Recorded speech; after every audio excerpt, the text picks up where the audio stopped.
নমস্কার, আমি স্বর্ণকমলিকা চক্রবর্তী। ছোটদের জন্য যে গল্পটা আমার লেখা এখন পড়ব সেটার নাম হচ্ছে ছেলে মানুষ। বর্দি, আমরাও যাব তোমাদের সঙ্গে। আমরা বরকে দেখিনি, আমরা জামাই দেখতে যাব, আমাদের নিয়ে চলো। হ্যাঁ, বললেই হলো। আমরা ওখানে গিয়ে 2 দিন থাকবো। পারবি 2 দিন মা বাবাকে ছেড়ে থাকতে? পড়িস তো এখনও প্রাইমারি স্কুলে। রাত্রি হলেই হয়তো ভ্যা ভ্যা শুরু করবি বাড়ি যাব বলে।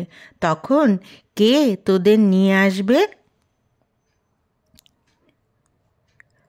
ওরে বাবা, 2 রাত থাকবে? তাহলে আর কেমন করে যাব আমরা? তোমরাই যাও। পম্পা আর শিউলির মনটা খারাপ হয়ে গেল। বড়দি আর মেজদি বিয়েবাড়িতে যাবে, জামাই দেখবে, বউয়ের সাজানো দেখবে, কত আনন্দ করবে, নিজেরাও কত সাজবে। আর ওরা বাড়িতে বসে অন্য দিনের মতোই রান্নাবাটি খেলবে। কি আর করবে ওরা?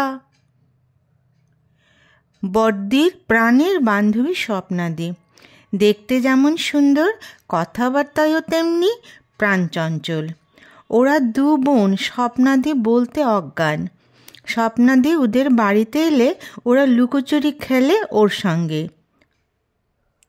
বড়দি আর স্বপ্নাদি একসাথে কলেজে ফার্স্ট ইয়ারে ভর্তি হয়েছে। একসাথে ওরা স্যারের বাড়িতে যায়, মাঝে মাঝে দুজন একসাথে তাদের বাড়িতে চলে আসে। স্বপ্নাদি খেয়ে টেয়ে বিকেলে বাড়ি চলে যায়। স্বপ্নাদির বাড়িটা শহর থেকে একটু দূরে। ওদের খুব ইচ্ছে স্বপ্নাদির বাড়িতে যাবার। স্বপ্নাদি, তোমার বাড়িতে আমরা একদিন যেতে চাই। একদিন কেন, অনেক দিন আমাদের বাড়িতে যাবে। তোমাদের বড়দি যেদিন যাবে সেদিন চলে যেও, কেমন? স্বপ্না, তুই ভালো মানুষদের বলেছিস। এখন আমার মাথা খেয়ে ফেলবে। কবে তোর বাড়ি নিয়ে যাব? বলো না বড়দি, কবে নিয়ে যাবে? নিয়ে যাব, এত চিন্তার কোনো কারণ নেই। আমার কলেজের ক্লাসের একটু চাপটা কমুক, তারপর যাব। একদিন বড়দি ছোট 2 বোনকে নিয়ে এলো স্বপ্নাদের বাড়ি। বাড়িটা শহর থেকে দূরে বলে বেশ বড় বাড়ি। কত গাছ, গাছে গাছে কত পাখি ডাকছে। ওরা তো সব পাখিদের চেনেও না। একজন মহিলা কুয়োর পাড়ে বসে বাসন মাজছে। ওরা গিয়ে কুয়ো উকি দিল। কত গভীর কুয়োটা! নিজের চেহারা পুরোটা দেখা যাচ্ছে, জলটা এত পরিষ্কার। কিন্তু মহিলা সামনে একটা ছোট্ট কুয়ো থেকে ঘটি দিয়ে জল তুলছে। ছোট কুয়ো কী করে হয়? মহিলাকে বলতে তিনি তো হেসেই কুটিপাটি। মাটির নিচে একটা বড় মাটির পাতিল বসানো। কুয়ো থেকে জল তুলে এটাতে রেখে দিতে হয়। তারপর এটা থেকে জল দিয়ে সমস্ত কাজকর্ম চলে। কুয়ো তো অনেক গভীর, এত জল তোলা তো সম্ভব হয় না। সেই জন্য সকালবেলা একজন এসে এই পাতিলটা ভরে দিয়ে যায়। ওরা তো এই ছোট কুয়ো দেখে আরও খুশি। কি মজা, ঘটি দিয়ে এটা থেকে জল তোলা যায়। ওদের বাড়িতে শুধু মজা আর মজা। পম্পা আর শিউলি একদিন সন্ধ্যের সময় বাড়িতে পড়তে বসেছে। বড়দি বোধহয় কিছু একটা লিখছিল। হঠাৎ একজন নূতন মানুষকে নিয়ে স্বপ্নাদি তাদের বাড়িতে এলো। বড়দি গিয়ে ওনাকে আপ্যায়ন করে তাদের ঘরে এনে বসালো। ওরা তো চেনে না এই ভদ্রলোককে, কিন্তু কিছুক্ষণের মধ্যে নূতন এই দাদার সঙ্গে ভাব হয়ে গেল। এই দাদা স্বপ্নাদির বন্ধু, কাজেই বড়দিরও বন্ধু এবং তাদের দাদা। এই দাদাটা মাঝে মাঝে ওদের চকলেট এনে খাওয়ায়। ওরা তো খুব খুশি দাদাকে পেয়ে।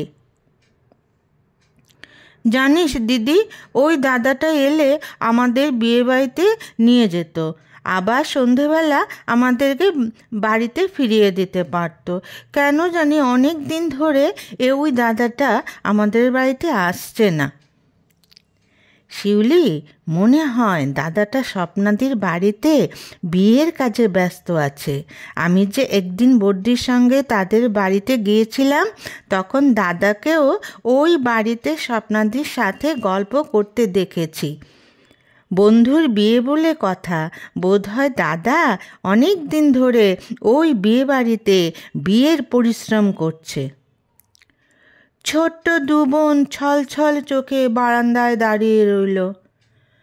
চোখ দিয়ে জল আসছে না, কিন্তু জল আসবো আসবো করছে। বড় দু বোন ব্যাগ নিয়ে বিয়েবাড়ির উদ্দেশ্যে রওনা দিল। তাদের বাড়িতে কত মজা! সেই ছোট্ট কুয়োটাও বোধহয় জলে একদম ভর্তি। সবাই ঘটি দিয়ে ওই কুয়ো থেকে জল তুলছে। আর ওরা, দিদি, ওরা এলে স্বপ্নাদির বর কেমন হয়েছে জানতে হবে। ওদের কেমন যেন সাজাবে, তাই না? হ্যাঁ রে, স্বপ্নাদিকে খুব সুন্দর লাগবে, একদম পরীর মতো। পম্পা আর শিউলির দিন কাটছে না। কবে বড়দি মেজদি আসবে, কবে বিয়ের গল্প শুনবে, কবে স্বপ্নাদির জামাইকে দেখবে। ওরা তো দিদিকে চেনে, কিন্তু জামাইকে তো চেনে না, তাই জামাইকে দেখার জন্য পাগল হয়ে উঠল। তাদের কত চিন্তা, জামাই স্বপ্নাদির মতো সুন্দর হবে তো, ওদের সাথে কথা বলবে তো, ওদের চকলেট খাওয়াবে তো। ওরা নতুন জামাইবাবুর সঙ্গে কীভাবে কথা বলবে তার একটু অভ্যেস শুরু করে দিল। দুদিন পর সকালবেলা বড় দু বোন বাড়ি এলো। দুজনেই খুব হাসি খুশি, খুব মজা করেছে তো, তাই এমন হাসি খুশি। ওরা গিয়ে মেজদিকে ধরল, পোশাক ছাড়ারও সময় দিল না। তার আগেই মেজদির কাছে গিয়ে হুমড়ি খেয়ে পড়ল এবং বলল, মেজদি, বর কেমন হয়েছে দেখতে? সুন্দর তো? আরে বাবা, তোরা দুজনই বরকে চিনিস? আমরা আমরা কি করে বরকে চিনব? আমরা তো অনেক ছোট। আরে বোকারাম, বর তো সেই দাদাটাই। মানে? আরে সেই যে দাদাটা স্বপ্নাদির সঙ্গে আসতো আমাদের বাড়ি, তোদের চকলেট দিত, সেই দাদার সাথেই তো স্বপ্নাদির বিয়ে হলো।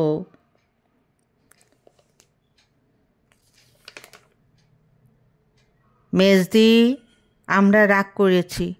আমরা বিয়েতে যাইনি বলে তুমি আমাদের সাথে মিথ্যে কথা বলছো। সেই দাদা কি করে স্বপ্নাদির বর হতে পারে? ও তো স্বপ্নাদির বন্ধু, বড়দির বন্ধু, আমাদের দাদা। তোরা দুজন তো আমার কথা বিশ্বাস করছিস না। যা, বড়দিকে গিয়ে জিজ্ঞেস কর। বড়দি তো মিথ্যে কথা বলবে না। ও বড়দি, সত্যি করে বলো তো, বরকে কেমন হয়েছে দেখতে? উফ, তোদেরকে নিয়ে আর পারি না। আরে হাদারাম, সেই দাদাটা তোদের যে চকলেট খাওয়াতো, তোদেরকে ভালোবাসতো, সেটাই তো স্বপ্নার বর হয়েছে। বড়দি বলেছে, তবু না তাদের সন্দেহ যাচ্ছে না। বড়দি বোধহয় ওদের সান্ত্বনা দেবার জন্য এখন মিথ্যে কথা বলছে, পরে বোধহয় সত্যি কথাটা বলবে। এই কথা ভেবে দুই বোন মিলে বড়দিকে বলল যে ওরা তো বিয়েতে যায়নি, এখন বর দেখতে, তাই ওদের যেন নেমন্তন্ন করে আনা হয়। বড়দি বলল যে সামনের রবিবার ওরা আসছে, কাজেই আর তাদের বেশি দিন টেনশানে থাকতে হবে না। দুই বোন তো মহা খুশি, বর আসবে আর চিন্তা কি, নতুন মানুষও দেখা হবে, গল্পও হবে, খুব মজা হবে। রবিবার বিকেলে দুই বোন গেইটে দাঁড়িয়ে রইল, কখন ওরা আসবে। ওদের কথার সত্যতা আজই বোঝা যাবে। ওরা যায়নি বলে কি সুন্দর দাদাকে জামাই বানিয়ে ফেলল। ওরা ছোট বলে কি এতই বোকা? যা খুশি বড়রা বলবে আর ওরা বিশ্বাস করবে? কক্ষনো না। হঠাৎ দূর থেকে মনে হলো পরিচিত দুজন আসছে। পম্পা, শিউলি নিজেদের চোখকে বিশ্বাস করতে পারছে না। আরে, এই তো সেই দাদাই, সেই দাদা যে স্বপ্নাদির বন্ধু ছিল, এখন স্বপ্নাদির বর হয়ে গেছে। বন্ধু যে বর হতে পারে এটা তো ওরা ভাবতে পারেনি। ওরা ভেবেছে বর অচেনা কোনো মানুষ হতে হয়। বন্ধু কি করে বর হলো এটা ওরা ভাবতে পারছে না, তাদের মাথা দিয়ে আসছে না। স্বপ্নাদি আর দাদা তো এলো, কিন্তু ছোট্ট সেই দুই বোন কোথায় গেল? ওরা কি করে নতুন জামাইয়ের কাছে আসবে?